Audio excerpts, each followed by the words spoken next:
মেয়েরা, জীবনে আর কিছু করো বা নাই করো, কখনো নিজের লক্ষ্য থেকে সরে যেও না এবং নিজেকে এমন একটা পর্যায়ে নিয়ে যেও যেখানে সবাই বাধ্য হয় তোমাকে সম্মান করতে।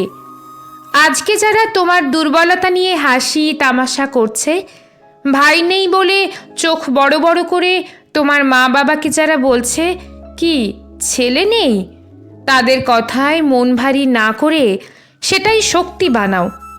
প্রমাণ করে দাও দায়িত্ব পালনের ক্ষেত্রে তুমিও কম নও কারোর থেকে, এবং দেখিয়ে দাও তুমি মা বাবার আফসোস নও, বরং শক্তি হয়েছ। মনে রেখো, আজকে তুমি মেয়ে হলেও একদিন তুমি নারী হবে, কারো বউ হবে, মা হবে, তারপর শাশুড়ি। তোমার দায়িত্ব পুরুষের চেয়েও বেশি, কারণ তাকে সামলানোটাও তোমার কর্তব্য। জানোই তো, প্রতিটা স্তর সুন্দরভাবে সামলানোর দায়িত্বটা কিন্তু তোমার কাঁধে এসেই পড়বে। তুমি পালনও করবে, এবং অবশ্যই সেটা নিজের স্বপ্নকে বাদ দিয়ে নয়। তোমাকে হতে হবে ভালো মেয়ে, ভালো স্ত্রী এবং ভালো শাশুড়ি। নিজের মনের ভেতর কলুষতা ঢুকতে দিও না, এতে তুমি হবে প্রতিটা স্তরের জয়ী। তুমি তো সুপার ওম্যান। পারফেক্ট আর ভালো হওয়া আলাদা বিষয়। তোমায় ভালো মনের হতে বলছি, পারফেক্ট নয়, কারণ পারফেক্ট কেউ কখনো হতে পারে না। মানুষ মাত্রই ভুলে ভরা। মনে রেখো, তুমি আলাদা, তুমি অন্য রকম এবং সুন্দর মনের অধিকারী। জীবনে তোমার অনেক বাধা আসবে, কারণ জানোই তো এখনো আমরা একটা জটিল এবং নোংরা সমাজে বাস করছি। তবে কখনো নিজের মনটাকে ভেঙে পড়তে দিও না। সূর্যমুখীর মতো মাথা উঁচু করে বাঁচতে শিখতে হবে। গোলাপের মতো শিখতে হবে কাঁটা দিয়ে নিজেকে রক্ষা করার কৌশল। বুঝেছ? গায়ের রংটা একটু চাপা হোক, নাক বোঁচা থাকুক, চোখের নিচে কালশিটে, সমস্যা নেই তো। লম্বা একটু কম, চলে যাবে। এগুলো তোমার খুঁত নয়, এগুলো তোমার বিশেষত্ব, যা নিয়ে তুমি আলাদা। পৃথিবীর সব ফুল যদি একই রঙের, ঢঙের এবং সুভাষের হতো, তবে কি তাদের কোনো বিশেষত্ব থাকতো বলো? প্রত্যেকেই কিন্তু তার জায়গা থেকে আলাদা এবং সুন্দর।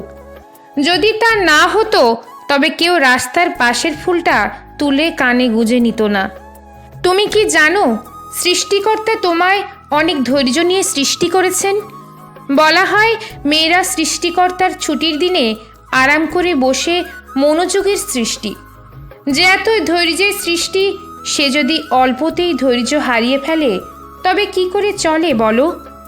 ভুল বললাম হয়তো, কারণ মেয়েরা মৃত্যুর চেয়েও বেশি যন্ত্রণা সহ্য করার ক্ষমতা রাখে।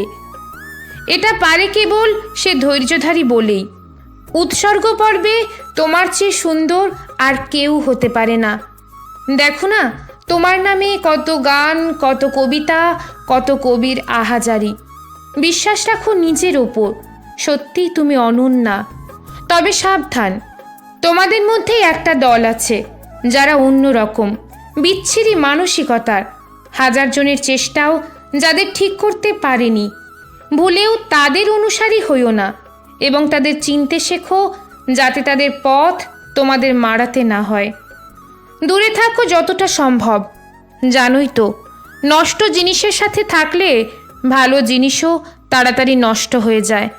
তাই সাবধান, সাবধান এবং সাবধান। সবশেষে বলবো, নিজের জন্য বাঁচো। আর যখন নিজের জন্য বাঁচবে, তখন দেখবে তুমি তোমার আশেপাশের মানুষদেরকে নিয়ে বাঁচতে শিখে যাবে। উড়ে বেড়াও পাখির মতো, ডানাও ঝাপটাও আনন্দের সাথে, সুগন্ধ ছড়াও ফুলের মতো, মনকে করো বিশাল আকাশের মতো, মাথা উঁচু করে বাঁচো পাহাড়ের মতো, প্রশান্তির কারণ হও সমুদ্রের মতো। তবেই তুমি হয়ে উঠবে সাধারণের মধ্যে ভীষণ অসাধারণ, যাকে ভাঙার সাধ্য থাকবে না কখনো কারো। ইতিতে আয়নায় দাঁড়িয়ে তুমি যাকে দেখছো।